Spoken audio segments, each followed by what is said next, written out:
All right. Let me just double check that it has gone out on Substack, and then I'll send you the link for that. All right. So for Thank you very everybody much. who's seen the early recording, we will erase this part. All right. Let's pull it up here. Yeah, Substack had a live feature, but then they seem to have gotten rid of it Did or something to messed it. it up. Yeah. I think it's more messed it up, right? That is, Yeah, that they messed they it up. only have 100 people. They only have 100 people in total working Oh, for Substack. employees. And they Oh, really? have. Indeed, I went to a Substack party, drinks party last week, and mostly talked to Substack workers, all of whom talked about how the extraordinary number of different surfaces that they were supposed to work on as Substack desperately tries to figure out what is the right discovery layer to add on top of the newsletter plus website kind of email delivery core of the thing. And there are so many possibilities, and as best as I can see, they are trying them all, which means everyone is so incredibly busy. I bet. Therefore, Well, okay, so it looks like pushing live on Substack did not make us, in fact, go live on Substack, but we are on live on YouTube and on Twitter. So, but we'll publish it on Substack later, and we can do it as a joint byline. Yes. Okay. All right. So for everybody who is joining us, this is a live Theory of Change show, and we are here today with Brad DeLong of the various places where you are at, but primarily your own Substack.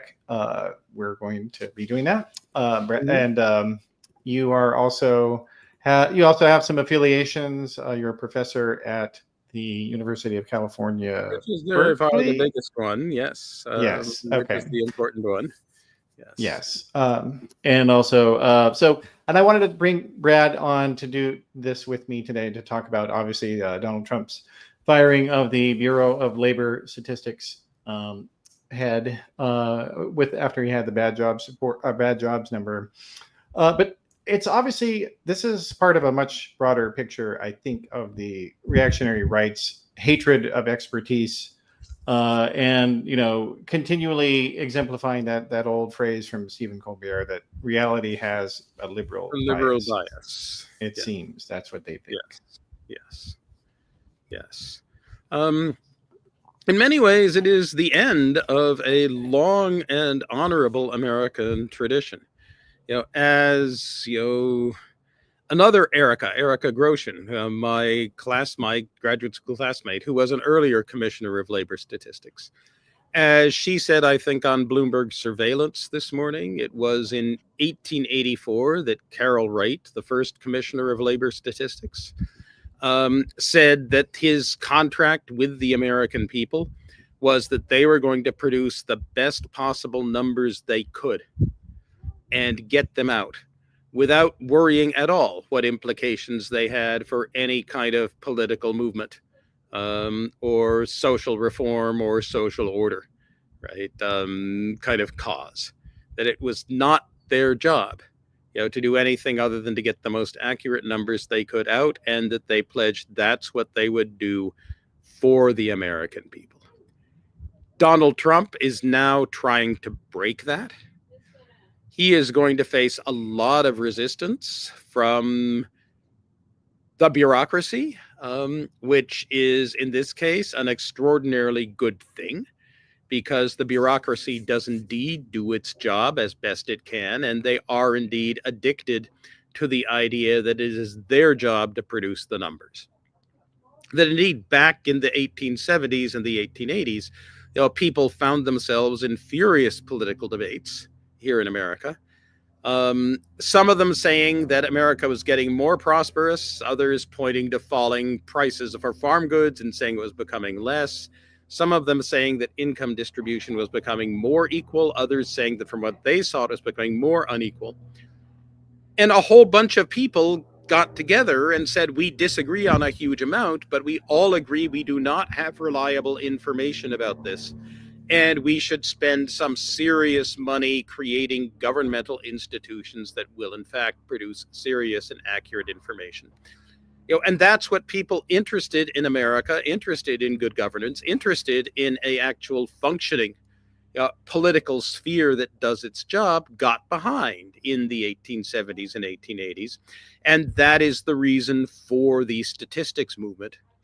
And first, the Massachusetts Bureau of Labor Statistics, and then the Federal Bureau of Labor Statistics, were started as a result of that 140-year tradition. And now, with, I say, the complete absence, the complete absence of any kind of pushback from any Republican whatsoever against this, with no resignations from Trump's staff, with no hearings called by any senators, with nobody in Trump's orbit willing to say, by and large, the economic news is likely to be good over the next 4 years. And by doing this, you have just made it certain that no one will believe it, right? That you've actually shot yourself in the foot fairly significantly, and the right thing for you to do is to say, you flew off the handle, and actually, will you please come back and work for us? You're a great, great person. That after all, you were confirmed, what was it, 93-6, with J.D. Vance voting yes. Are you saying that, is Trump saying that J.D. Vance made a big mistake in choosing a partisan Democratic apparatchik to run the Bureau of Labor Statistics, in which case the wokeness is coming from inside the White House in a very severe fashion? You don't want to say that. You want to say you overreacted, you flew off the handle, and we should walk this back. Nobody is saying that to Trump. In fact, Susan Collins and Bill Cassidy were kind of writing to the Commissioner of Labor Statistics, even as she was being fired, saying, why are you producing lousy numbers? Right? And the answer is that that this particular set of numbers comes from the reports that corporations make as they pay Social Security and other contributions into the government. And those things arrive. And they arrive with sometimes a lag, that not every piece of paper gets in all the time at the right moment. And when the paper are missing, you guess what they are, but then you get the real pieces of paper later on. This causes problems for the statistics. There is an industry of economists about how the Bureau of Labor Statistics is unlikely to hit turning points accurately because it will assume there is more inertia in the missing data in the system than there in fact is. And when the new data comes in, you say, oh, the economy actually started growing 2 months ago, or, oh, the economy actually started shrinking 3 months ago. And they frantically attempt to construct better models to do this without a great deal of success.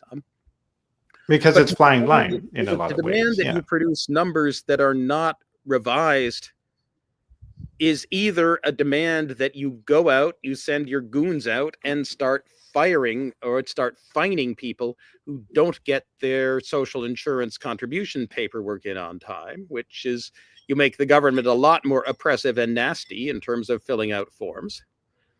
Or you delay everything a month or 2 months, or you report on what the level of payroll employment in July was, not at the start of August, but at the start of October. And if that's what Susan Collins wants to see, she's an idiot.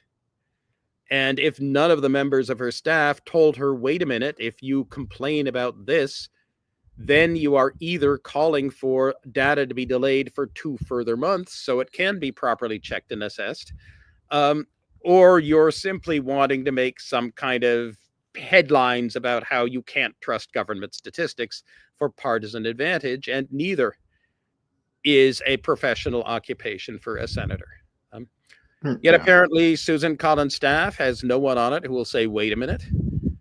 Susan Collins herself, who is, after all, my 52nd favorite senator, was willing to go whole hog in on this. And she has not asked Donald Trump to reconsider the firing of the Commissioner of Labor Statistics, which means essentially that the entire Republican Party is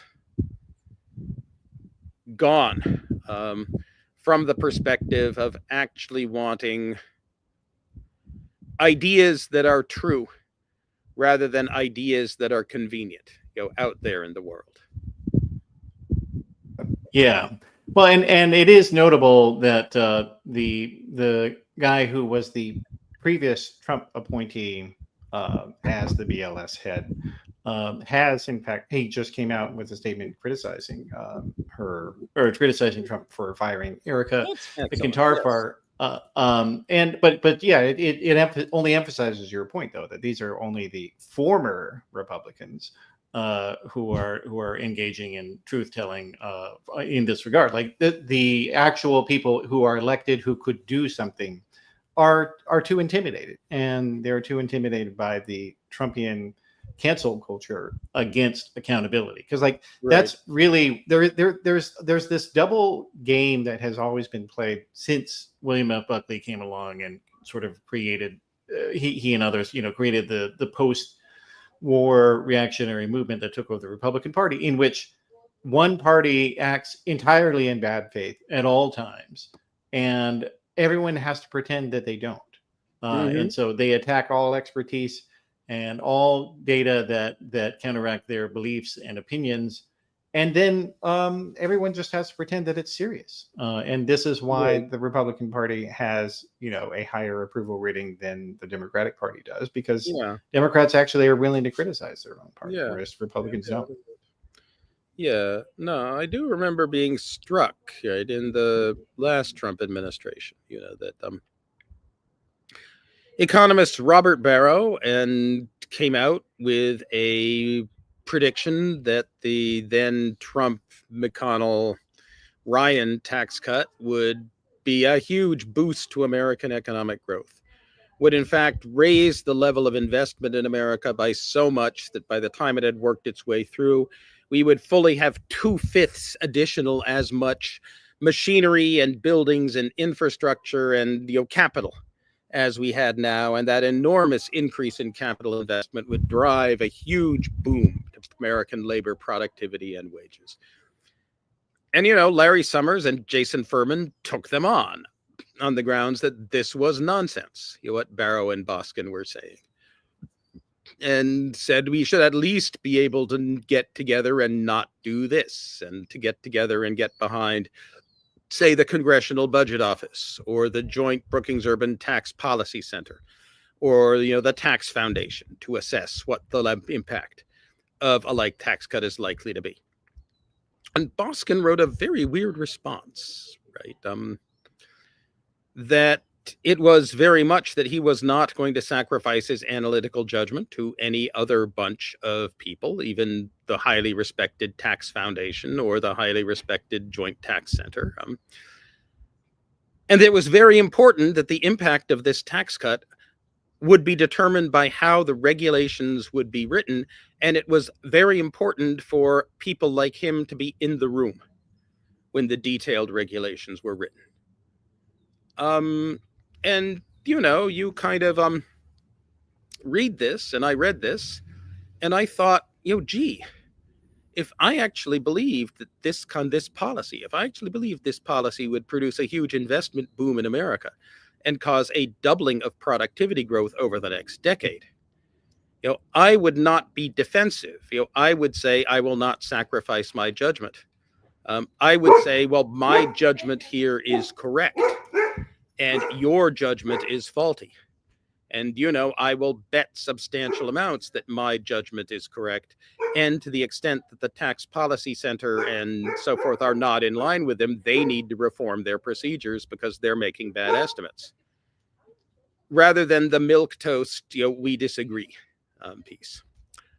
So as I wound up thinking about it, I wound up concluding this is kind of like the person blinking in the hostage video, trying to blink in Morse code to say SOS, right? That is that Boskin thinks he is a force for good in the Republican Party, and telling public things I regard to be bald-faced lies about the likely effects of tax cuts, things that Republicans have been telling since the Reagan tax cut of 1980, is his price of admission to the room where it happens.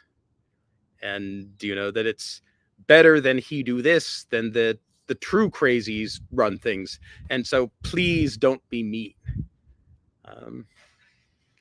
And that seemed to me to be kind of no way to be a professor, I must say. And the fact that none of them out there saying this is really a bad idea.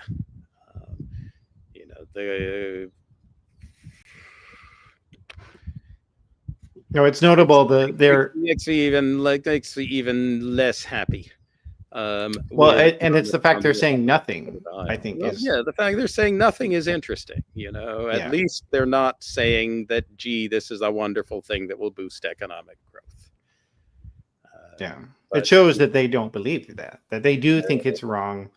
Because, again, if they thought this was just a neutral thing or it was a good thing, they would be saying that. They would be saying that. Right. That there are a bunch of people who said back when, who was it? Was it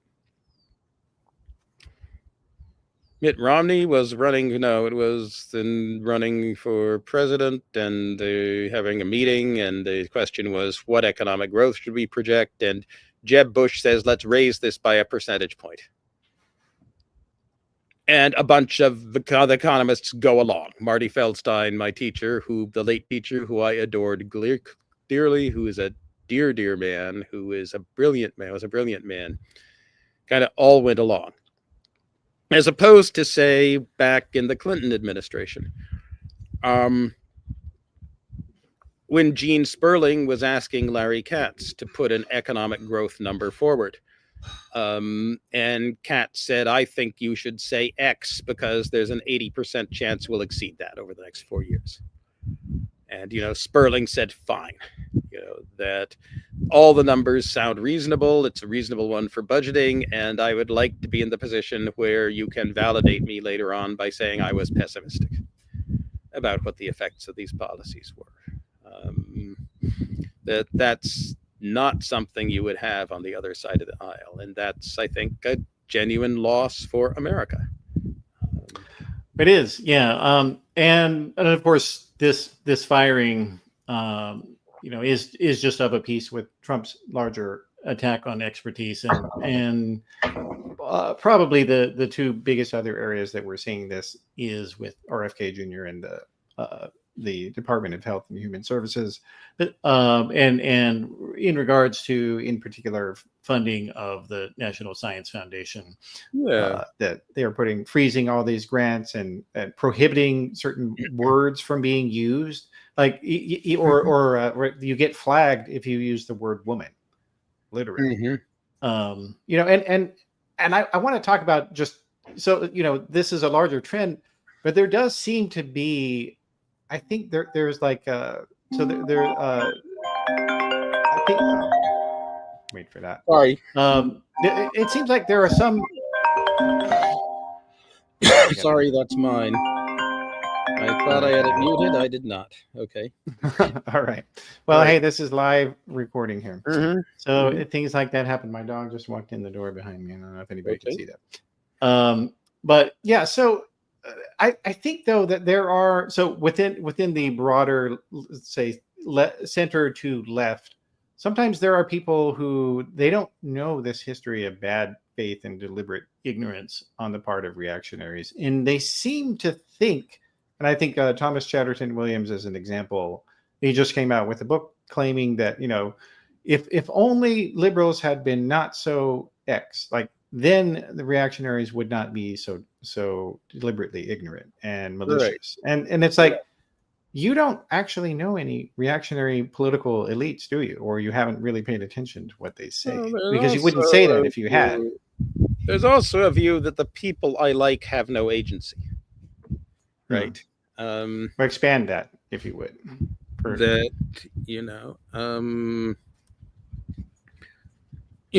the people you like, the people whose behavior you're excusing, are just reacting normally, instinctively, reflexively. And it's your fault because you do not understand them, and you are the only person who can change things because they're simply reacting in this particular way. As opposed to demanding that they have the ovaries not to be malevolent idiots who care only about ideas that are convenient for them, as opposed to ideas that are true about the world. That one of the great things that happened with the coming of the Enlightenment, was that for the first time you actually had a group of intellectuals where the principal test of an idea is not is it convincing and helpful to the guys at the top running the society of domination that takes a third of everyone's crop for itself, who are the people who pay me, but is this idea actually true about the world? That for some reason the Catholic Church thought it was very important to preserve a medieval cosmology by which humanity has been put by God at the center of the universe. And, to say, gee, wouldn't the Ptolemaic model of astronomy be much, much, much better if you understood that it wasn't the case that there was just the Earth and all these things revolving around it, but rather that the sun was at the center, the moon revolved around the Earth revolved around the sun, and Mercury and Venus are closer to the sun than the Earth, while Mars and so on are further from the sun than the Earth. If you start with that, all of a sudden, a huge number of things about the Ptolemaic model of the universe, which is a good one for forecasting where the planets are going to be, a whole bunch of things about that model make sense. And you understand why Mercury and Venus in retrograde are so different from Mars and the outer planets. And you understand why the moon moves so differently than the other planets, and why the sun moves so differently from everyone. That all of those things are very accessible if you're a Copernican, while they are bunches of strange, mysterious things if you are a Ptolemaic. Galileo was indeed shown the instruments and said, if you do not recant, torture is the next step until you do. The view that that is not the kind of way to run a society is a creation of the Enlightenment, and was a major, major advance, and it is one that, from the right perspective of the right, we have now lost.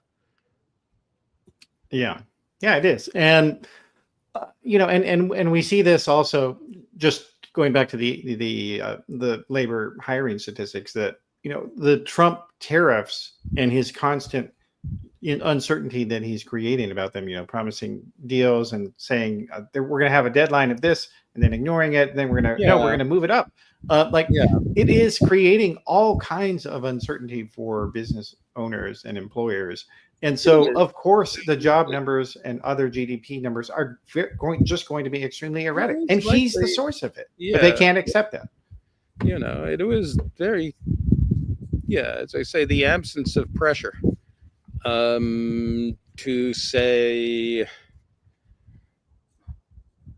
let's say, if Governor Waller and if Reserve Bank President Bowman and if hopeful future Fed Chair Kevin Warsh say that the Fed really should lower interest rates.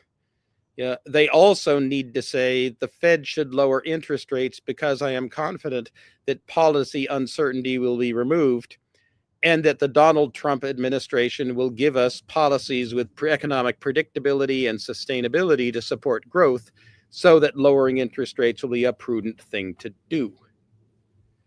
Right? If you're wanting to be a professional central banker, you make an ask to the rest of the government, which is that if you want a low interest rate policy, you undertake policies that make it prudent for me to do, which was very much what Alan Greenspan did with Bill Clinton at the start of the 1990s.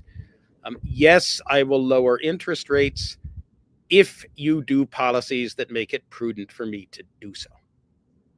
Right? And Greenspan followed through. He lowered interest rates big time. And we got the 1990s, the best boom that America has seen, except for the 60s, since the 1920s in terms of its strength. And yet Bowman and Waller and Warsh will not even make that ask. And because they won't get hired, Trump won't pick them if they were to say that. Bowman has a job. Is not really a serious candidate for Fed chair. Waller would probably be the best, I think, of the likely candidates Trump might pick. And so maybe you can give him a bye, on those grounds.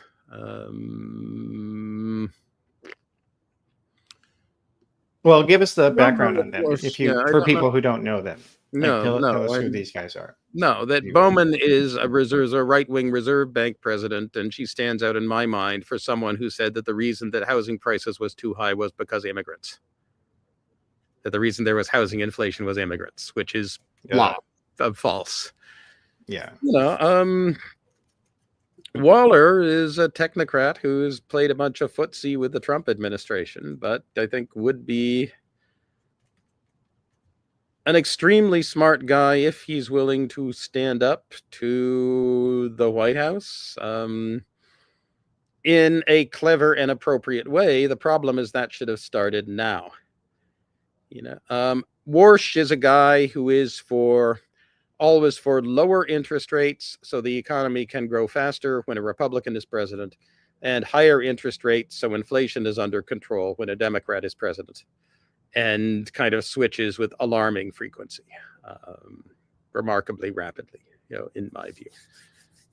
Is a dangerous person to put there, and I think his models of the economy, even taking off the political part, are not that sophisticated, are not that accurate. Okay. Yeah. Well, and the other thing is that I think Trump is, there was talk early on in the administration that he was trying to push a new model of economics, that the Mar-a-Lago Accords, and that was all the rage in the last part of the year. But I haven't heard a lot of people talking about it now. Like, what do you think is the deal with that? It was Steve Mirren, hoping that he could actually get his policies through by working for Trump and by saying whatever Trump said, he actually wants my preferred policy. Yeah. And, you can have arguments about how his preferred policy is actually not so smart. That what his preferred policy winds up doing is it winds up sacrificing the global role of the dollar in exchange for in order to get a dollar worth less so we can have more manufacturing here in the United States, with the idea that manufacturing is a locus of the creation and maintenance of the communities of engineering practice that are uniquely value in pushing forward technology and in raising incomes and wages in the long run. The problem is it's not just manufacturing that's important. More important than manufacturing is investment. And the global role of the dollar allows us to invest in America at a much, much greater pace than we would be able to otherwise. So, you wind up sacrificing the dollar's global role. You make America poorer. You make the dollar worth less. You wind up losing more in technology forcing communities of engineering practice in investment goods sectors than you gain in manufacturing sectors. And it's no longer so clear manufacturing is really going to be so key over the next generation, even though it has been key for the past 5. So, Trump wanders around expressing grievances essentially at random. Policymakers are then responsible for retconning them into some particular view of the world.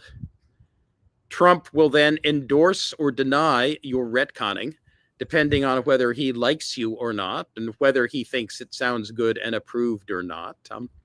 And what side of the bed he woke up on. Yes, this is a very dangerous game to play, but there are an awful lot of people who are eager to play it. Some, I think, because they genuinely think this is their only chance to possibly influence policy for the good. Some because there's going to be an awful lot of grifting done and money made from the Trump kleptocracy complex, and they want to be in on it. They do, yeah. And the thing also that this, and I don't think this is just Mirren. This does seem to be the reactionary fundamental economic assumption, which is they believe in negative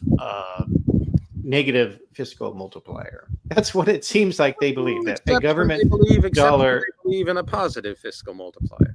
Right? I'm sorry. Say that again. That they change. Yeah. They change from month to month. Well, granted, but it does seem like that. Yeah, they the think sole that belief. Yeah, there are two beliefs, right? The one belief is that taxes on capital are always too high. Mm-hmm. A second belief is that workers always have too much bargaining power.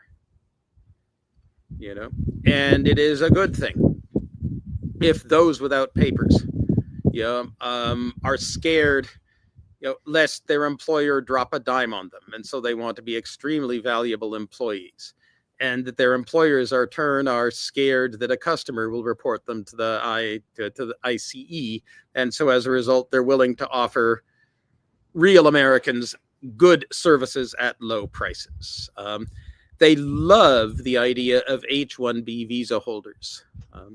The idea that someone whose visa status is tied to their job, with the added wrinkle that these days, if you fire an H-1B visa holder, you can then call up Kristi Noem and say, deport this person tomorrow, right? And so H-1B visa holders are now the equivalent of serfs. And, Elon Musk would love to have every single graduate from Indian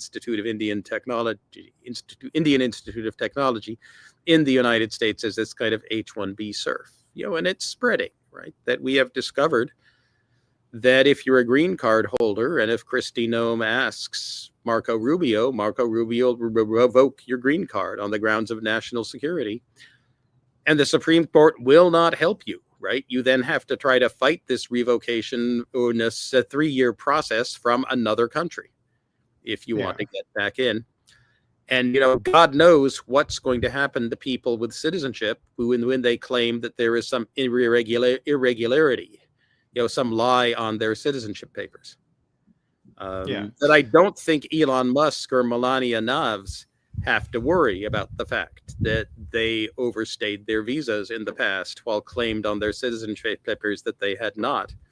But quite possibly lots of other people will, and quite possibly the Supreme Court will not help them, because 4 members of the Supreme Court believe that Trump is a righteous God, and 2 members believe we do not dare pick a fight with Trump because we might well lose it. Yeah. Well, and so, but going back to their economic assumption, though, like they say, at least currently, as you know, they do oscillate, especially when Democrats are in power, that they currently are saying that the reason why we want all these cuts to services like Medicaid or Medicare is that government spending takes money out of the economy and is debt driven, and therefore has a negative stimulus on the economy. That's what they claim. And then, of course, they obviously don't believe this by virtue of the fact that they have increased the debt by over $1 trillion. So they don't believe what they're saying. But I do think it's important if you would like to push back on this idea that they literally say that the fiscal multiplier doesn't exist, and if it did, it's negative. Mm-hmm.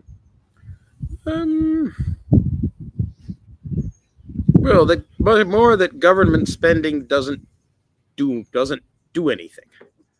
Well, if it's debt driven, they say it's harmful. Actually, that's what they claim. But that it's harmful because it adds to the debt. Yeah. Except when the debt is not a problem. Well, granted, like I said, they don't believe it. It's not, that there are individual Republicans who have economists who have views who go in and out of favor, depending on what is the desired legislative policy convenient proposal of the moment. And confidence that people will fall into line or at least stay quiet when policy goes against them. That very much that it's not that we need to work to find economists who have ideas about how to make the economy grow faster and then implement their policies. It's that we know how to make the economy grow faster.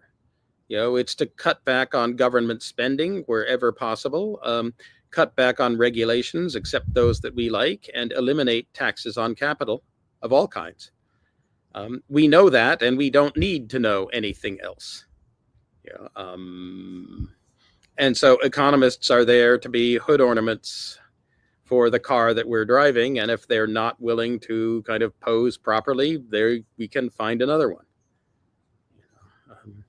Which is, the approach he's doing with BLS, clearly. Yeah. I mean, and I think it is counterproductive. Yeah. It is massively counterproductive from Trump's own perspective, because he has just made it very clear that none of these numbers are to be trusted. That he has taken steps we see, and almost surely steps we do not see, to attempt to corrupt the statistical process. And, I will be surely crossing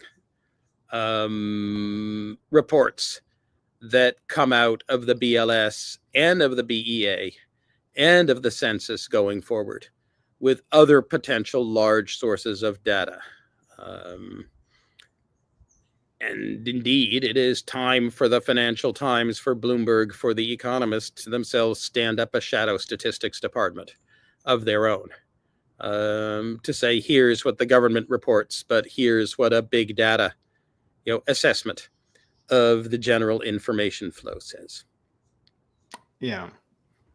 Well, and I think you're right that's almost inevitable at this point now that Trump has tried to corrupt the process. But there's an interesting parallel, I think, perhaps in what Trump had been trying to do to the National Weather Service, which provided very critical weather forecasting data and recording information to specific small local communities, and then Trump went and gutted it. And the intent very clearly with regard to the NWS is to eliminate it. Like, that seems to be the goal, because they think that there's no point in government providing weather forecasting services, seems like. And so I wouldn't be surprised if at some point you'll see soon Republicans saying, oh, well, who needs a BLS at all? Why do we need, because if you remember, I guess it was about 2 months ago, they fired a bunch of the advisory board that was contributing to labor statistics, if you remember that, right? But the whole point, or at least in these are not things that have a material impact on the debt. And they are things that do have a material impact on, say, the ability, if you're a farmer in Iowa, to figure out when a hailstorm is likely.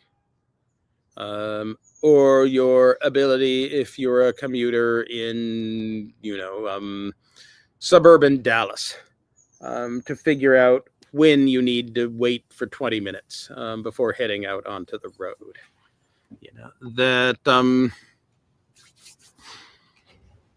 a world, that we have an immensely complicated world that has enabled us to be quite prosperous, in which we have extremely large scale, call them information and coordination services, called the market economy, called Apple Computer, called the federal government bureaucracy of X, and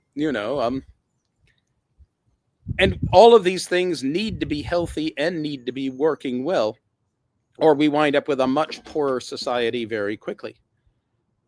Trump is probably not going to be able to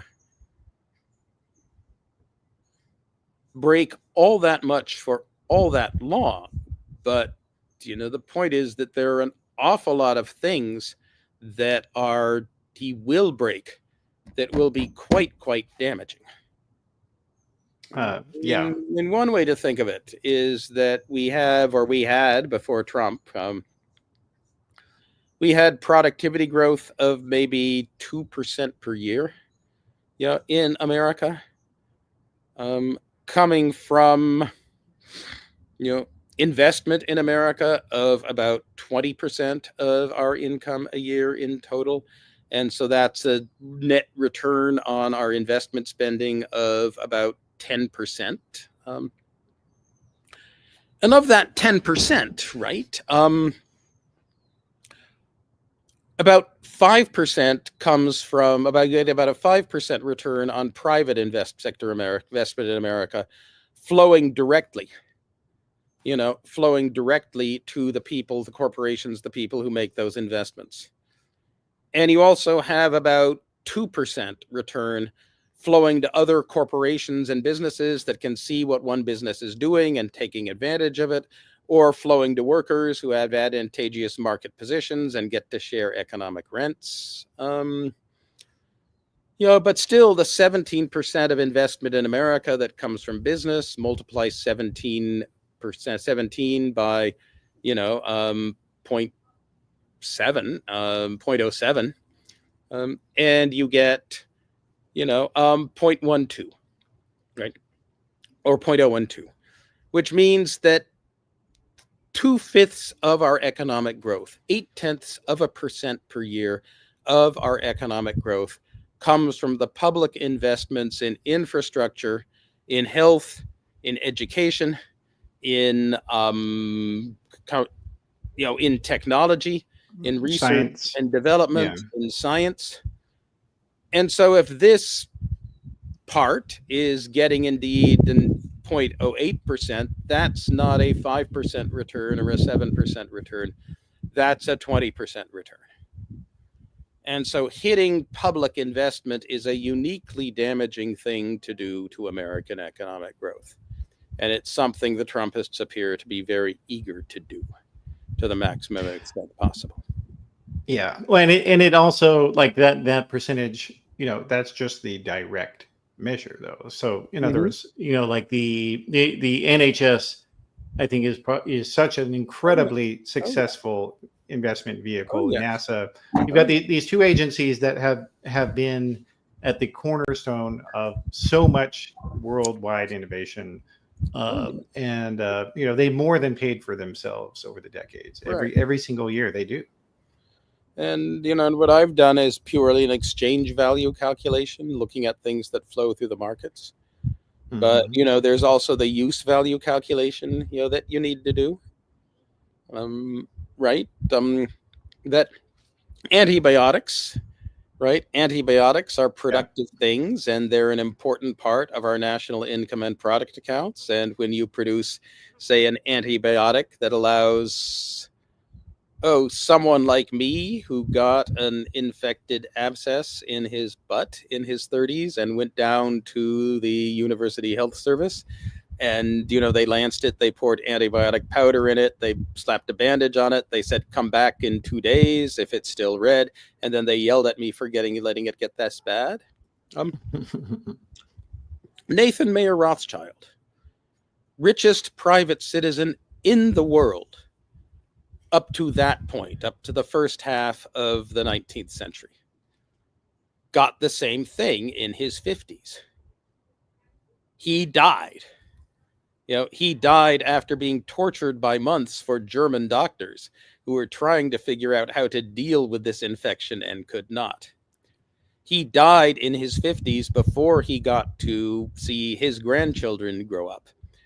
And what fraction of his wealth would he have given for a single dose of antibiotic powder that could have killed this thing stone dead in 5 minutes, when you don't even get to see a nurse? You just get to see a nurse's assistant that we have. The value of the value of our technology in terms of health, in terms of longevity, in terms of not just good health, but the ability to actually do things and be mobile and active in the world, plus the value of our technology, not just in allowing us to consume goods, but to exchange ideas and laugh at ourselves.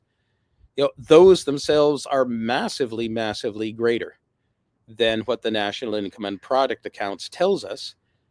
And because those things do not flow through the marketplace, are not bought and sold, right? Those No. use values and those entertainment and those knowledge values are disproportionately created by government as well.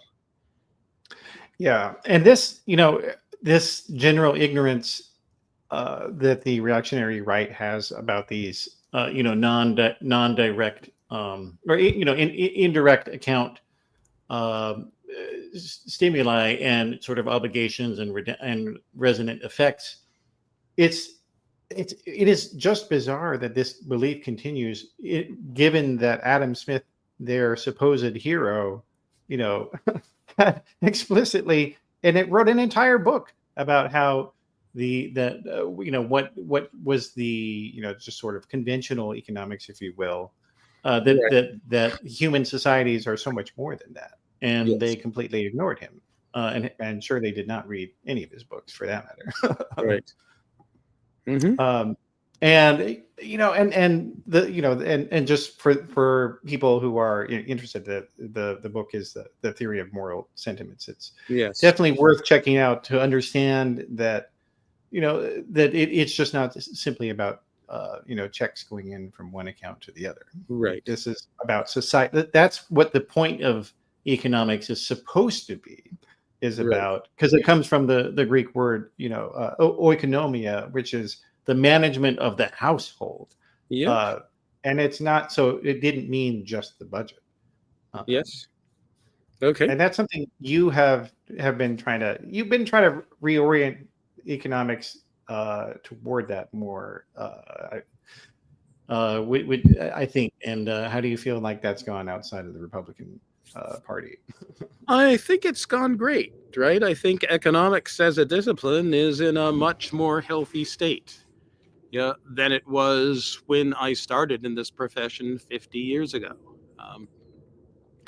In large part because we are much more aware, of the limits of the perfectly competitive model, and also much, much better in figuring out how to deal with the fact that that model has limits, so that we are not just in the business of saying make this like a perfectly competitive market, but rather saying that since this cannot be made like a perfectly competitive market, here are all the second best things we can do to make it significantly better. Not just in terms of the market structuring part, but also in terms of the internal, within the organization, management cybernetics.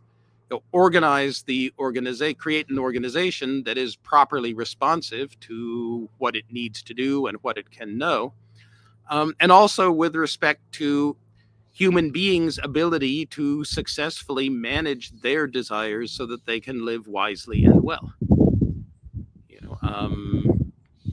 It is in terms of understanding how great the market system is as a way of successfully coordinating a productive division of labor among now 8.5 billion East African plains apes. With respect to that, Adam Smith had most of it. But when you cannot get a perfectly competitive market in an industry or a sector, and when you cannot get well-informed consumers, and when you have problems of designing organizations that stand between the larger, smaller in size than society, but larger in size than the individual, that need to do necessary parts of the coordination because the price signal by itself does not have enough bandwidth.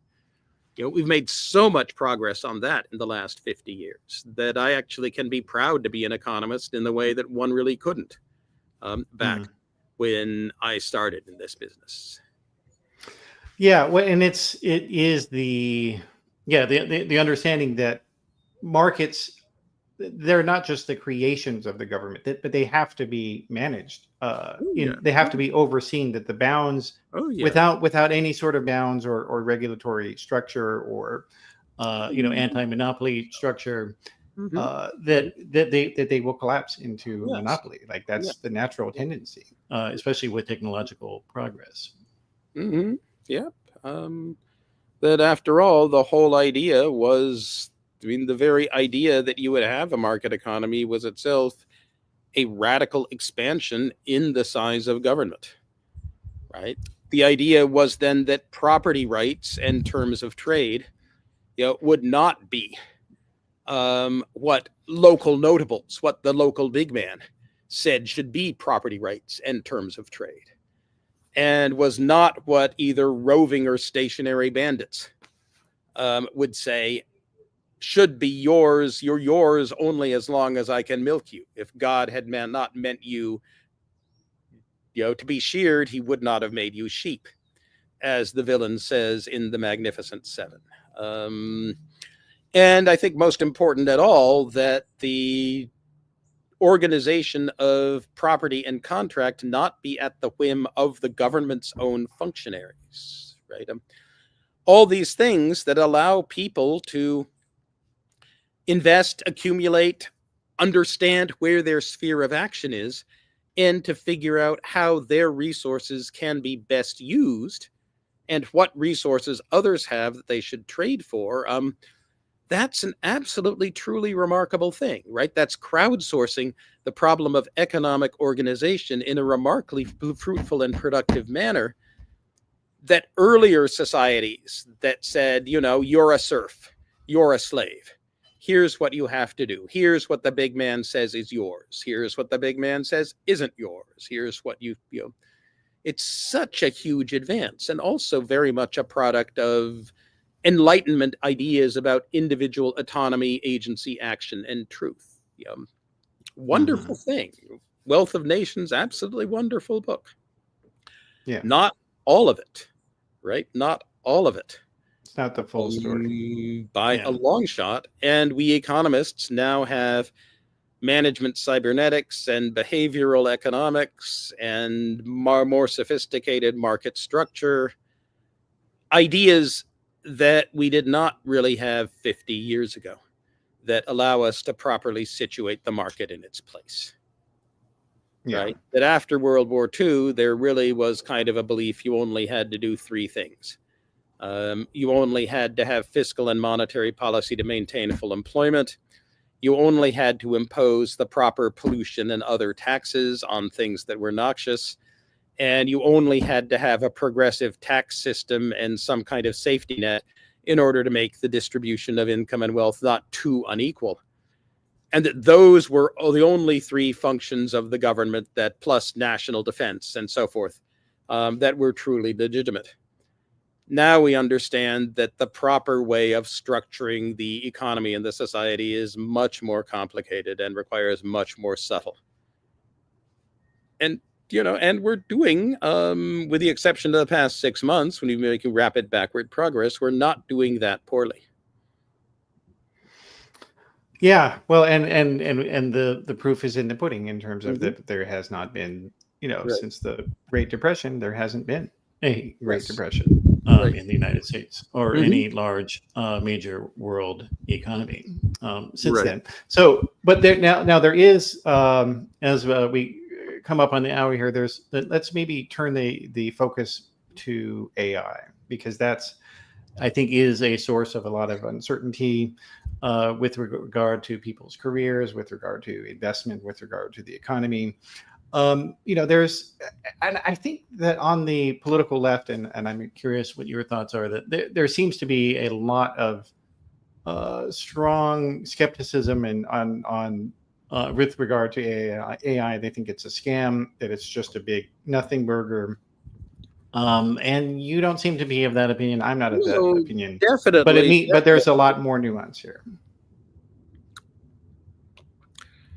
I mean, to the first order, AI is having tech platform oligopolists build data centers at an absolutely astonishing scale in order to provide natural language interfaces to their existing businesses.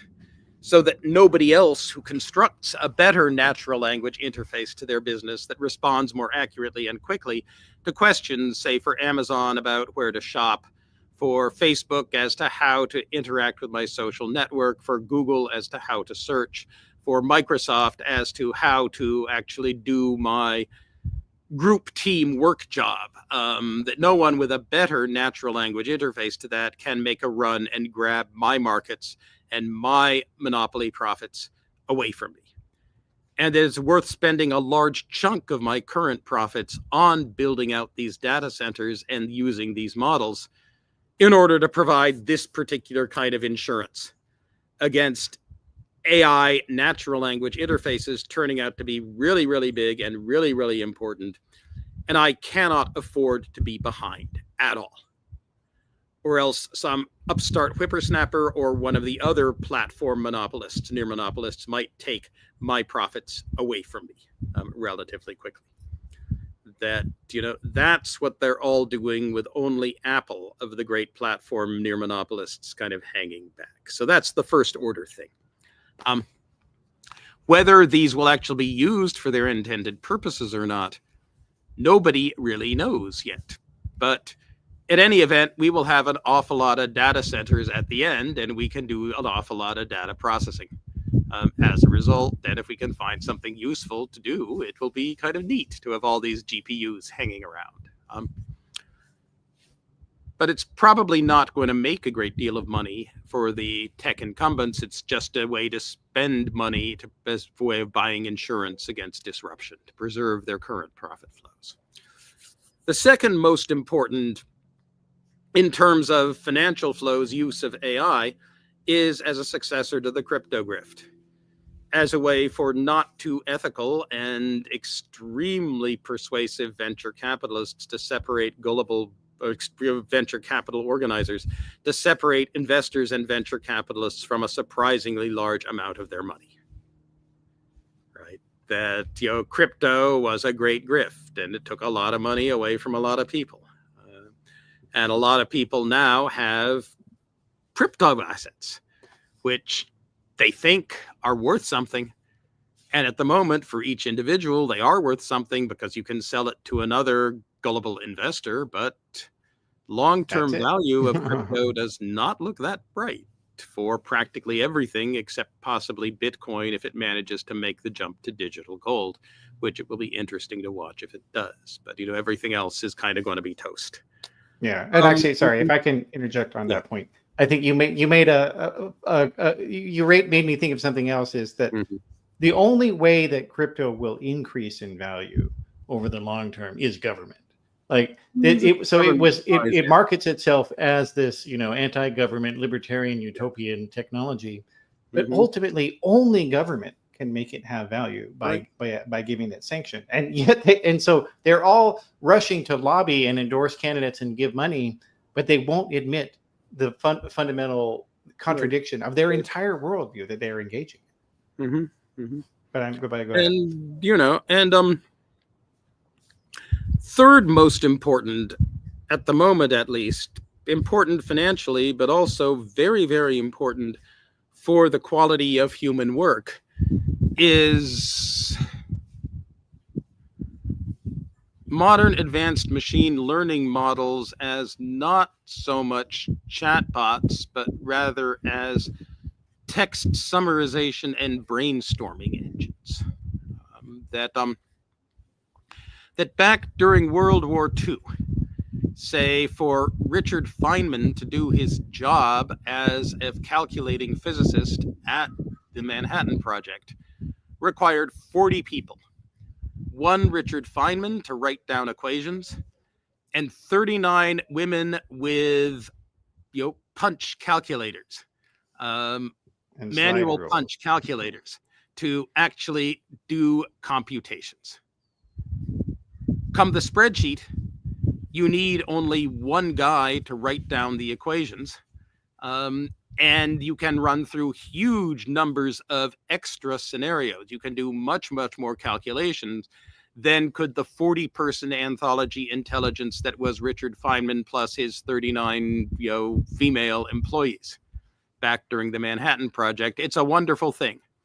It changes accounting, it changes analysis, it changes an awful lot of things, because now you have a number processor that was actually really works. Well, with the exception that you actually probably should really have become a real computer programmer and done all your work in, Fortran or C, because your Excel spreadsheet is impossible to debug and almost certainly has an error in it somewhere.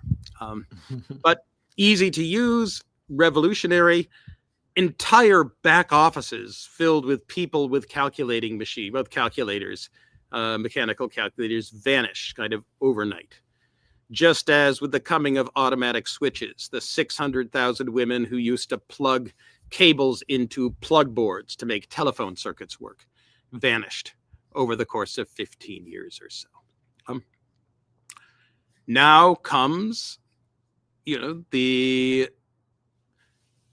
modern advanced machine learning models as natural language interfaces to text processors. To expand a sentence into a paragraph, to contract a paragraph into a sentence, to brainstorm 55 ideas. They have one big problem, which is that the way they were initially trained was because they were a text demonstration or a technology demonstration by OpenAI. They trained them on the internet. So as a result, what you produced was something that was a pretty good model of the average internet troll.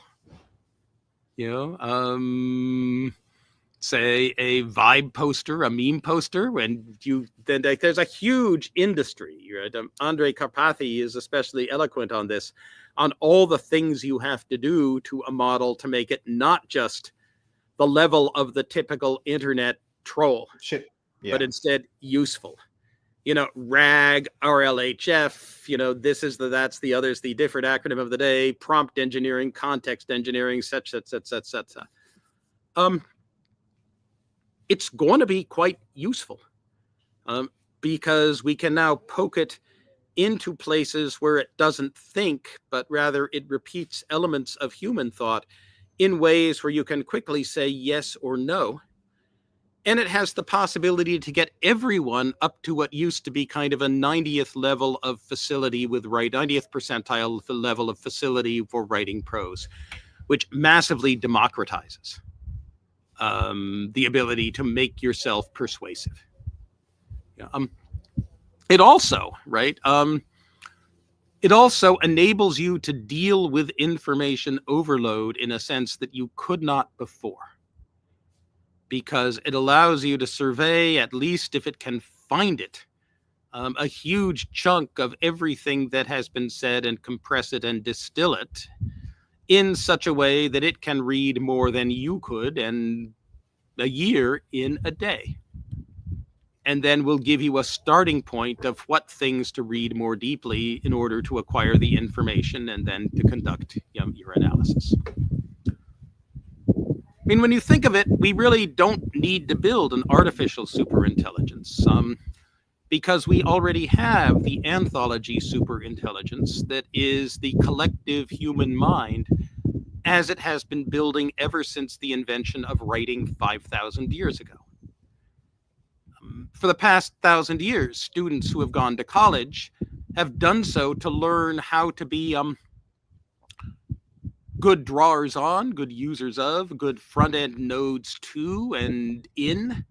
The real superintelligence that exists today, the anthology superintelligence of the collective human mind, because individually we are not smart enough to remember where we left our keys last night.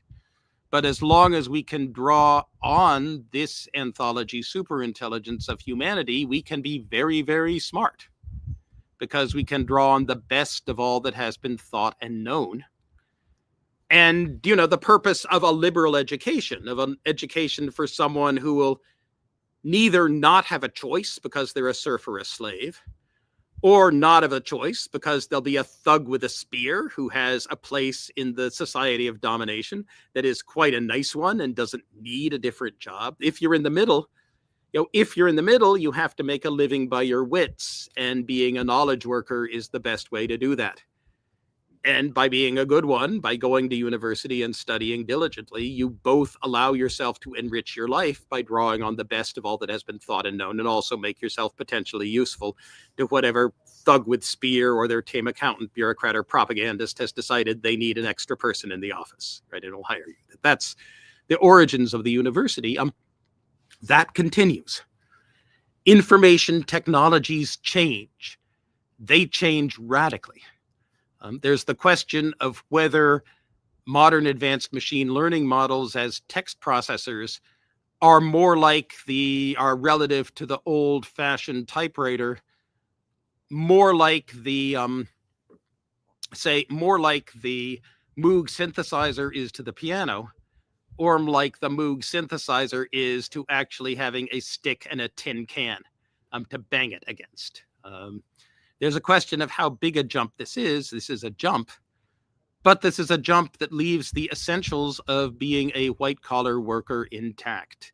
You have to survey the information and find the relative question that you or that your bosses will want answered. You then have to process the information, and you then have to disseminate the information, both in the form of making it accessible so that the next person to start asking this question can draw on you, as you have drawn on all the people who have written in the past, and also persuasive, so that the people who need the information you have produced, who need the conclusions you've reached to act on them, actually believe you. This research, question, processing, answering, and then dissemination is still the same steps. And what you really need is to demand from your professors an education that will let you do this for prose, especially in the age of information overload, in the same way that the data science tools let you do this for numbers.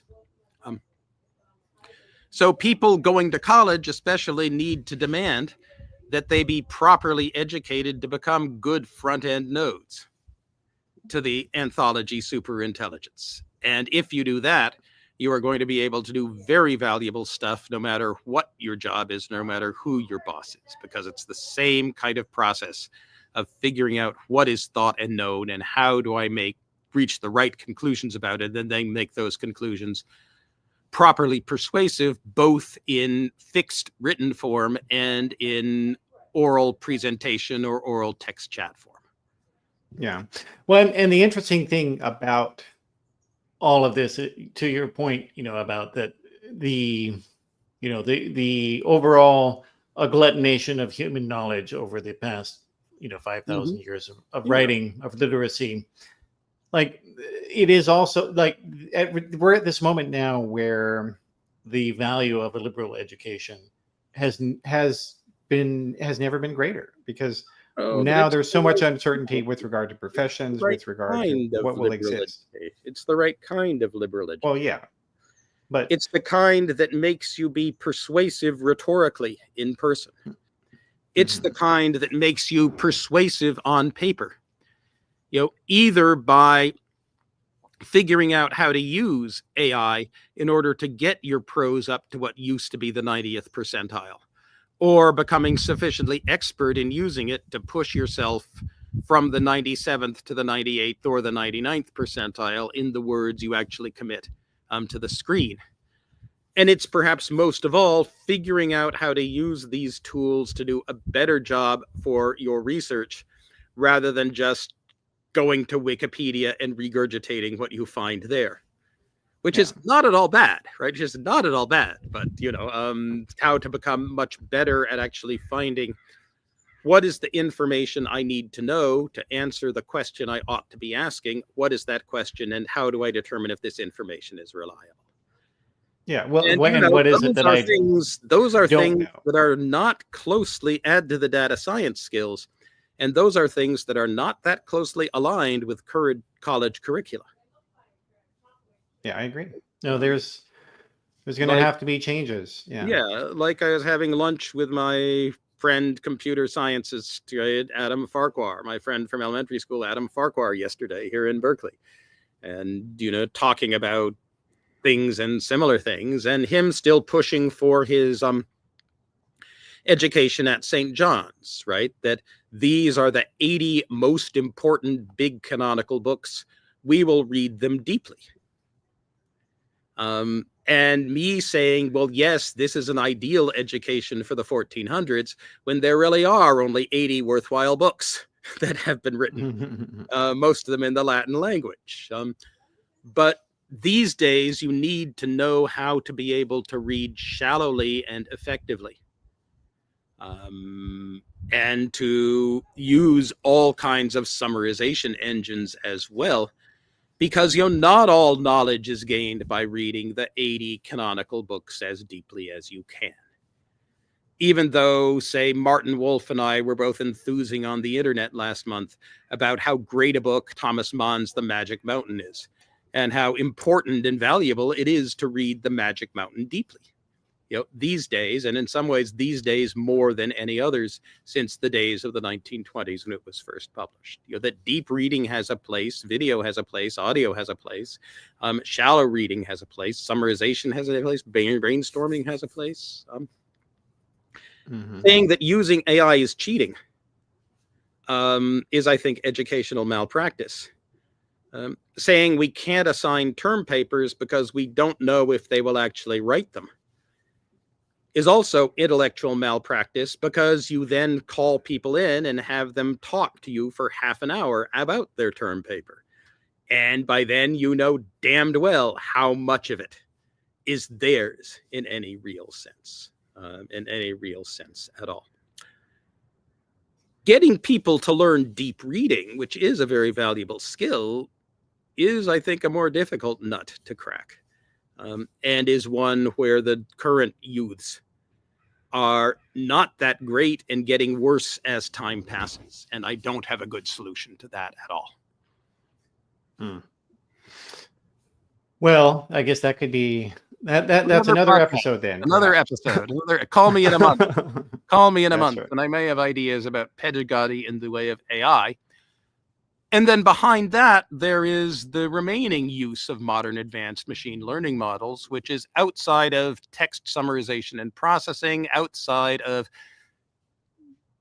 trying to protect spending tens of billions of dollars to try to protect your existing profits by giving people the best natural language interface to your services, behind taking money from gullible investors in venture capital.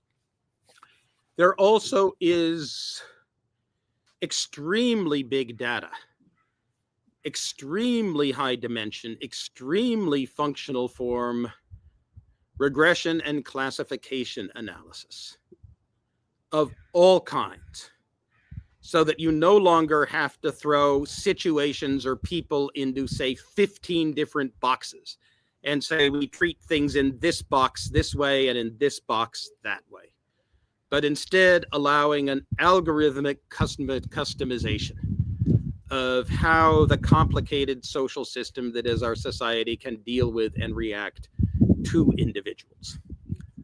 So far, the only uses I have seen of this that are good on a large scale have been a bunch of geographic uses of mapping things. And also, Facebook claims that it's using it to massively increase its ad targeting and thus its ad revenue. Although whether this is doing this by showing people things that they will be happy they bought, or hacking people's brains so they buy things they then regret, is not a question that Facebook's minions are interested in giving us any information about.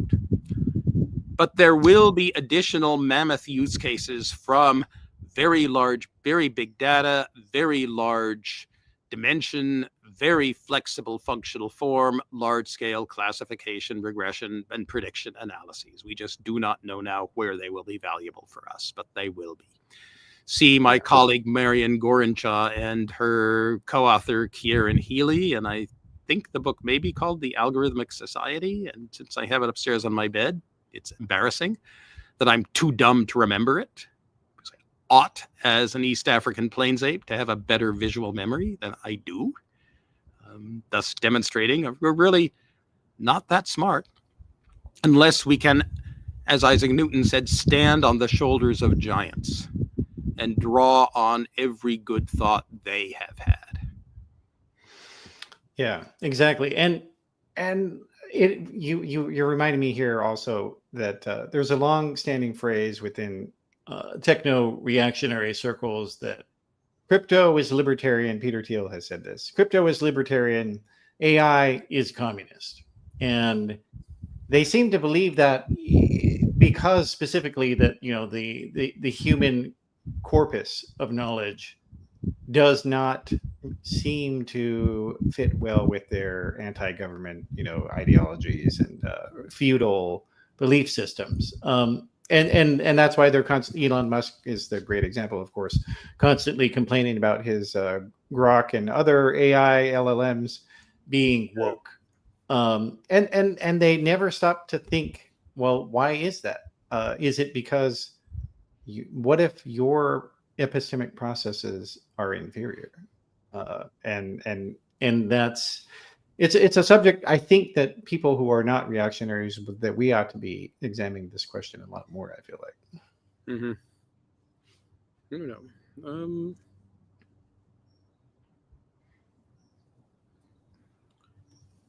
You know, it's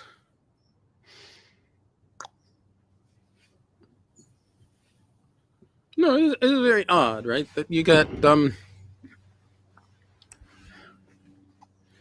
that in some sense the root of their problem seems to be that they seem to believe that they deserve some kind of respect, right? That they are not getting. But,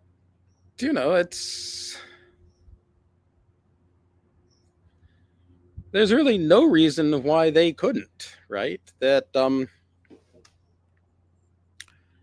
instead of making money by selling crypto grifts, Mark Andreessen could be an evangelist for the web browser as a product category for democratizing access to global information. And, if he'd done that, he would be rich.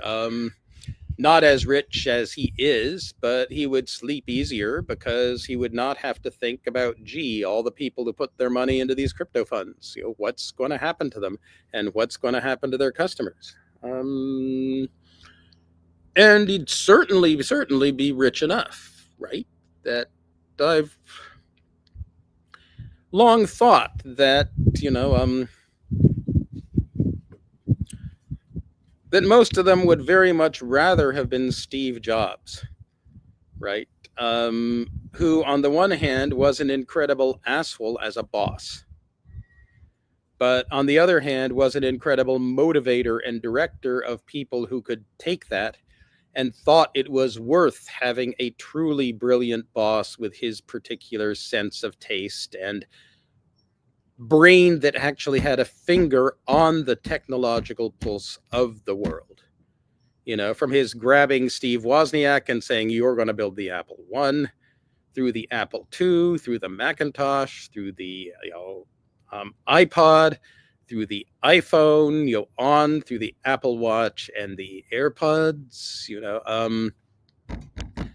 every single major revolution in how we interact with our technology, led by people motivated by Steve Jobs, following his aesthetic psychological taste.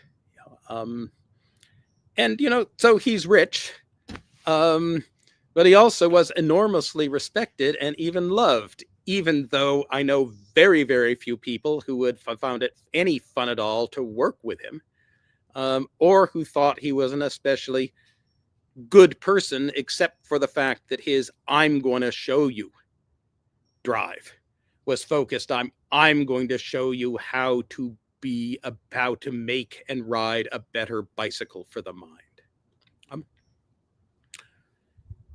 They could be doing this, right? Instead, they thought that they would get to a point where, when they made the most money by being venture capitalists, they would have won something. And indeed, they have won something, but it's not what they want, and they somehow feel they need to reorient the culture in a way that plutocrats like them get lots of respect. And then for some reason, they think they should ally themselves with kleptocrats to do things, thinking that kleptocrats regard them as their friends. And actually kleptocrats regard them as their prey. And we saw that with Trump and Elon Musk, that Indeed, as soon as Musk wasn't useful, he was the fall guy. That's all he was. Musk thought, I am going to elect Donald Trump. I am going to give him more money than God has for him to win the presidency. And I am then going to, be the fall guy for actually cutting back on government spending by firing people. So Trump can then reverse whatever things I do he doesn't like, but he starts from a point of view of the federal government that's been severely reduced in size. And in return, I get an end to legal harassment of my businesses by the government that actually wants, say, SpaceX not to pollute as much as it does. I get carve-outs from tariffs so Tesla can continue to function as a profitable global value chain enterprise. I get the tax credits for EVs continued and for CAFE continued. So Tesla is not just a functional production network, but a highly profitable one that will actually support my claim to be the richest man alive. And I get, over time, the entire NASA budget transferred to SpaceX. Musk thought he had gotten all those four things and had a deal with Trump. And then Musk learned that he did not. The only thing he got was the end of what he regards as legal harassment of his companies, and Trump is threatening to return that unless Musk shuts up. It's an interesting example of how somebody or other says everything Trump touches dies. And confess it, I don't know how Musk is going to function going forward. Personal bankruptcy is definitely not out of the question given his current situation. And those tax credits and because so much of their revenue was coming from other car companies. Paying for them. And also the market, right? A 300-mile electric vehicle in a United States with a very spotty fast charging network is a luxury purchase, right? The sweet spot, if you live in normal America rather than, say, San Francisco or Berkeley and want a car, the sweet spot is a plug-in hybrid. Both if you're worried about gas prices in the future, as you should be, and if you want to do something for the environment, as you should as well. It's not an electric vehicle, right? The electric vehicle was a bet made by environmentalists who wanted to declare allegiance to a forward-looking progressive future of new and high technology. And, to the extent that Trump and Musk are seen as at all alike, as together waging, quote, war on the woke, unquote. And to the extent that the environmentalism drops away, the market for Teslas vanishes as well. It has effectively vanished in Europe already.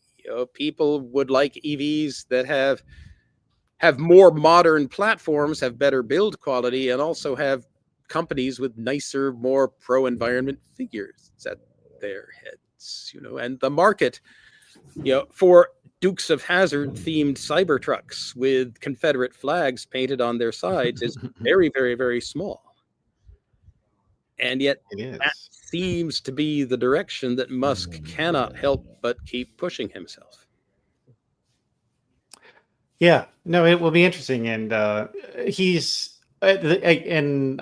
is notable that he seems to have, been trying to pivot toward XAI, which purchased Twitter in a paper shuffling recently. And so we'll see how he ends up going with that. But there is, with regard to Grok, that Grok keeps having these right-wing meltdowns. Go back to what you were saying. It's been trained on the typical internet, right? Yeah. And the typical internet associates right-wing beliefs with anti-reality craziness. So as a result, you ask it to express right-wing beliefs, and it then says what kind of words are linked to general right-wing beliefs. Well, calling myself Mecha Hitler is linked. And Well, lo and and behold, yeah, here we are. yeah. This There's doesn't necessarily, it's simply that, the reality-based community has a liberal bias, I think for pretty good reasons, means that if you are going to create, a reality-based chatbot, liberal views are going to leak in, and scrubbing it is extraordinarily hard. And Musk has not been willing to invest in hiring millions of people to write essays that are half right-wing propaganda and half true facts about the world, and use those as the training, as the basic raw pre-training corpus for AI. Well, and it's interesting because so I'm working on a theory of integrating dual process with AI, which I can share with you after we're done here. Mm-hmm. But one of the things that I've discovered in working on this is that basically the psychological state of the right winger is the only difference between complete reactionary insanity and just milquetoast conservatism. In other words, they have the exact same epistemology. The exact same epistemology is what I believe is true because I believe it, and they have no method of adjudicating between something that is completely insane and completely, And they're gullible, just kind of right? of country club Republican. Travis Kalanick going on a right-wing podcast to say that my interactions with ChatGPT have brought me to the frontiers of physics, and further advances are imminent. And the right-wing hosts kind of gullibly swallowing this. Yeah, exactly. That's what I'm saying. Yeah, like yeah. they have no method of saying, well, what is truth independent of what I think? Yeah. They don't have it. That and that's why when you indeed, break alignment, you get fascism. We are pretty dumb. We cannot remember where we left our keys last night, and we also are primed by evolution to reach agreement, because it's better that the whole band go down to the water hole at once than someone dig in his heels and say, I'm not going down to the water hole until half an hour later. This is too early, right? The one who goes down half an hour later gets eaten by the leopard after all. And so we are quite dumb, right? That the ancient Germans, right? The ancient Germans actually believed that in some sense the rumble of the thunder was the rumble of the wheels of a giant cart in the sky drawn by two magical goats. And in that cart there was a very large red figure with an enormous magical hammer named Mjolnir and anger management problems. And, you did not want to deal with Thor when he was angry. Therefore, do not stand on top of a hill during a thunderstorm. Right? Conclusion is quite reasonable. It is good not to stand on top of a hill during a thunderstorm, but rather to cower in a ditch. I understand seeing a lightning strike and saying, what could this possibly be? Besides Mjolnir the Mighty, massacre of miscreants. But then one goes on to kind of wearing a hammer around one's neck and praying to the guy to help you, and to sacrificing useful animals and burning their corpses so he can smell the smoke and so forth. We're easily misled. Even when the basic cognitive message, don't stand on top of a hilltop during a thunderstorm, is actually one that is very useful to know. And, without actually a theory of electromagnetism. It's Thor, he has a magic hammer and big anger management problems when he's driving fast, is as good an explanation as any to kind of lead you to the conclusion. It's memorable, and it leads to good actions. Yeah, it's serviceable for a small achievement, but not for anything bigger, basically. On the other hand, Chris Hemsworth is truly excellent as the character. And you know, yeah. Yeah. Well, I'm very much on the Thor side of the Thor versus Loki. I think Thor was better played than Loki in that. Well, we'll have to let people sort that out in the comments. Okay. All right. All right. Well, Brad. So for people who want to keep up with your stuff, what's your advice for them? You got any books you're working on, or braddelong.substack.com, and also my 2022 book, Slouching Towards Utopia: The Economic History of the Long 20th Century. I think are both supremely great. Yeah, and the market appears to agree as well, or at least enough of the literate market that it makes me very grateful. For my 50,000 Substack subscribers. More books. We'll see what I actually managed to accomplish this fall. I think there are 4 things that I might push across the line well enough to send out to publishers to see who wants to actually publish it. But thank you very much for inviting me to Theory of Change. All right. Sounds good. All right. Thanks for being here. You're welcome.